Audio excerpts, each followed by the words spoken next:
My name is Center Sun, and you are listening to Center of the Sun podcast. Thank you for listening. Elephants.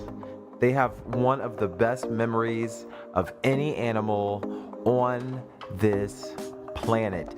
You see evidence of this when they display their ability to remember every human they've encountered.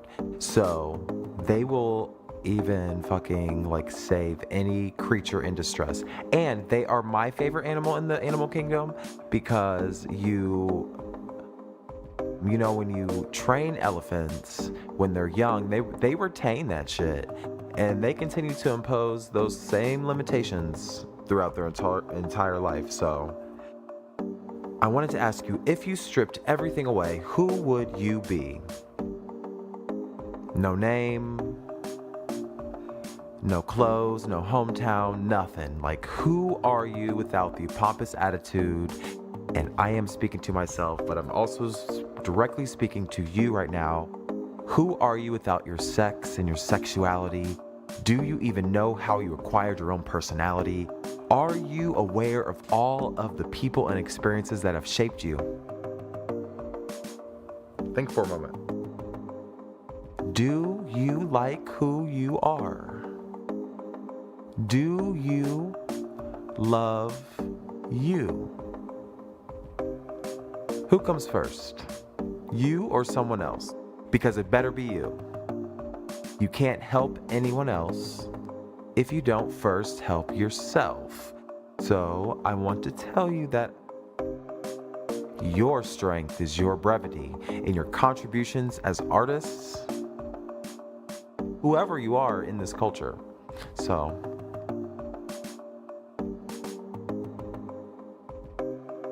your soul no longer has to be tortured. And I truly believe that you are a divine being. You must shed the bullshit and you must shed the self-hate. You deserve to actualize your dreams. With that, you cannot move without it. You cannot move without shedding those things. You cannot move forward in your life unless you commit to do the work. Which means, and I say this with all seriousness, go to the fucking doctor. I repeat, go to the doctor. Even regular trips to the emergency department would suffice. That should be a major part of your life. If you cannot pay, because I know that's a major issue for some people, do your best. Try things at home. Diet and exercise. If you cannot pay to go to the doctor, do something until you're in a better position to access quality health care. Go to therapy, please, people. How do you fix that of which you are unaware? Trust me, I don't even go to therapy. I actually hate therapy. It's not for me. But I've tried it for a while. Then I had a talk with my doctor. I created a plan, one that works for me. I encourage you to do the same. Okay, people? So I also wanted to warn anyone that seeking professional help may do harm to you. So that can be argued for any situation. Walking into the street is, super likely to kill you. But don't give up. You have the power in every situation. Listen to your body. It's not that deep. Follow your gut. You know what's best for yourself. If medication is offered to you, I urge you to follow your prescriptions and try them for as long as you can. For as long as you can stand it, actually. Then when you get to the end of your rope, I say keep trying again. Then seek research and keep seeking better care because you deserve joy, whatever that means to you, for real. At the beginning of the segment, I spoke about the self-imposed limitations of elephants. And even though your mind doesn't quite work like theirs, you have the ability to critically analyze and research and devise a strategy of sustainability as you begin the work to improve yourself. So if you are broken and you know it, it is going to be like extra fake deep to pursue anything else remotely important. So stop distracting yourself. Like, wake up and affirm yourself, for real. If you cannot affirm yourself, lay back down. I know how you feel. We're going to talk about it. There is no need to be fake deep. Sorry, I'm getting excited. And when you're ready, you'll know. Welcome to Center of the Sun. Take care. I want you all to jot down a number real quick. So I'm afraid of the fucking Russians. I talked yesterday or the day, whatever day I was on here last time. I talked about going back into my Facebook and looking at my saved column for potential ideas for podcasting. So along with that came an intense amount of anxiety because I am afraid of the fucking Russians hacking my shit because they did it. So out of precaution and in service to you all, I got a BlackBerry. So surprise. It's just a standard BlackBerry with the keyboard, all that good stuff, and the phone number so that you can interact with me, because I believe in internet security and artistic fidelity and confidential conversations. Those are the things that I do to guide my life. So I personally wouldn't give you anything that I wouldn't do myself. I would never interact with anyone in a confidential manner over the internet. Wow, I am yawning. I am excited. Yes, I would never interact with anyone over the internet in a confidential manner unless I knew it was secure. So I got a secure line on a BlackBerry. So yay, the number is, jot this down, 513-289-0474. Again, that number is 513-289-0474. You can text that number or tweet me, CenterSun21. Text me. Tweet me, CenterSun21 on Twitter, CenterSun21. That's my username.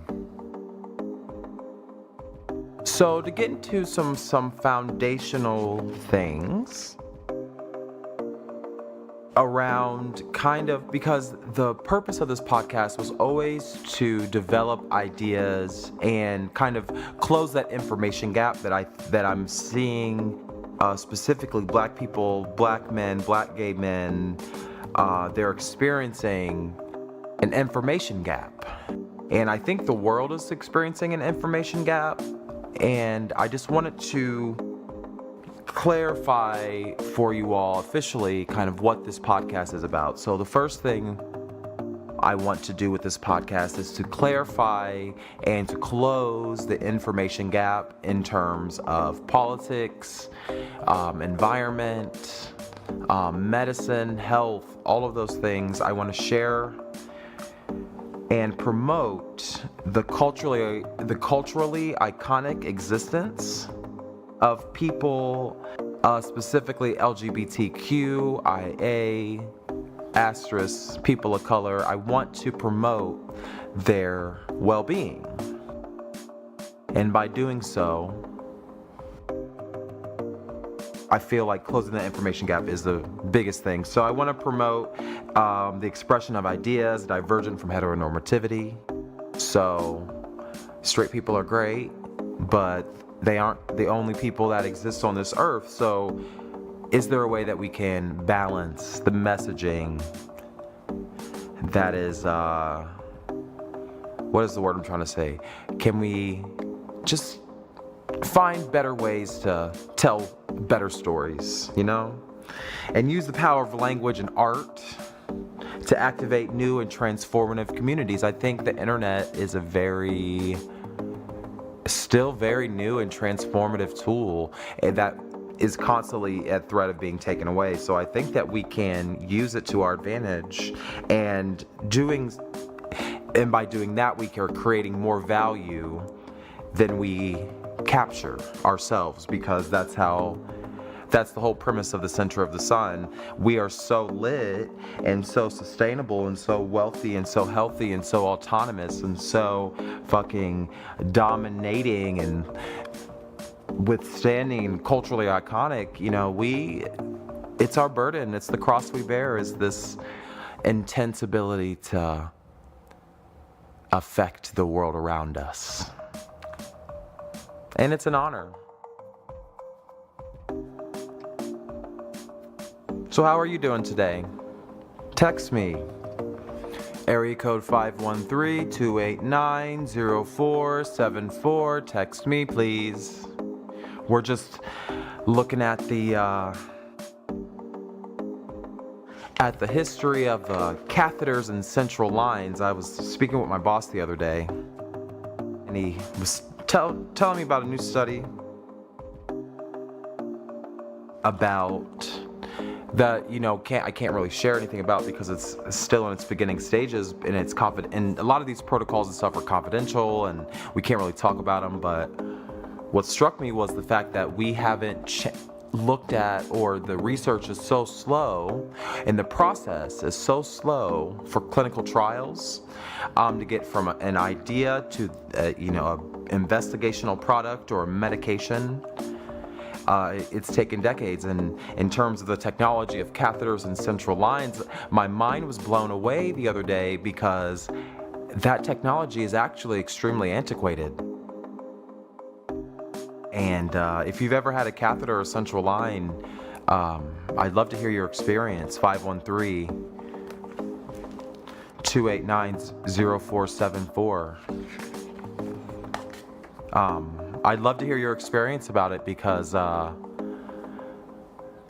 if it gets infected, you know, there's no way to really do anything, you know, but take it out. And sometimes that causes more harm, because you only get so many veins, you only get so many tissues in your body to maintain their integrity. So that was something interesting that I read. Or not read, but spoke about with my boss, because I was like, so, because one of the ways that they try to treat it is by antibiotics and stuff, and I didn't realize that he was talking about the inside of the catheter, not the outside of the catheter, because I thought that the infection would happen on the outside of the catheter, but it's actually where the medication is. There's a barrier that is created between the human cells and the bacteria that cause infection, and that barrier, called biofilm, is a very interesting concept, and it ties back to my first episode of Center of the Sun podcast, where I was talking about the resident microbiota. And there's something around there's something that happens when bacteria interact with their hosts, and they shoot out these proteins and these amino acids that adhere to the human body, and then our cells do the same thing, and then it creates a symphony of chemical reactions.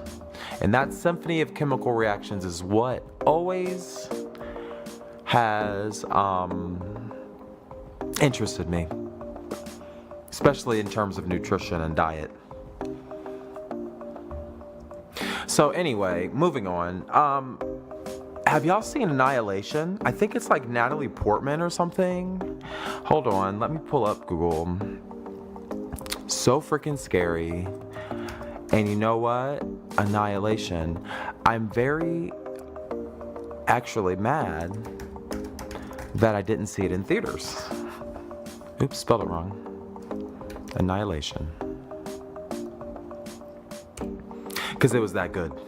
I think it's Natalie Portman.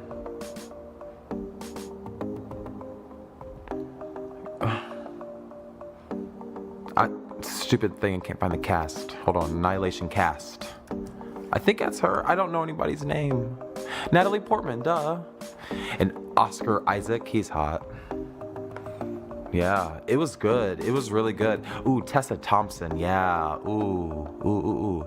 But it's an alien movie. It's a very interesting movie. It's alien. It's about some science that like I'm still trying to understand about prisms and how prisms refract. Because on Earth, prisms refract light. But in this movie, prisms refract, or the way that they don't understand what is being refracted. It's kind of interesting. And it has a good twist at the end too. I love a good twist, but the specific movie that it's about, it's based on a best-selling Southern Reach trilogy. It stars Natalie Portman, Jennifer Jason Leigh, and Gina Rodriguez, Tessa Thompson, all these people. Yeah, and I suggest that you also see it. Also, I've been freaking reading audiobooks. My new hobby is freaking reading audiobooks while taking notes, because like normally I fall asleep. Normally I fall asleep when I can't listen to audiobooks. I can listen to podcasts fine because they're engaging and they talk about things that are and they're like, I guess like maybe it's more conversational instead of just like reading. So I've been doing that. And I'm like, oh my God, I'm such a nerd. Like, and I really like was up at like 3 o'clock in the morning, like taking notes, like living my best life, like trying to be out here. What's your hobby? This morning I listened to music for fun. Do y'all do that? I make it up. I make a note of it. I make a note of it because music is such a big part of my life. And actually, I want to share some with you all later this summer. Do you want to hear my music? Let me know. Text me. Yes, say yes. I want to hear your music. 513-28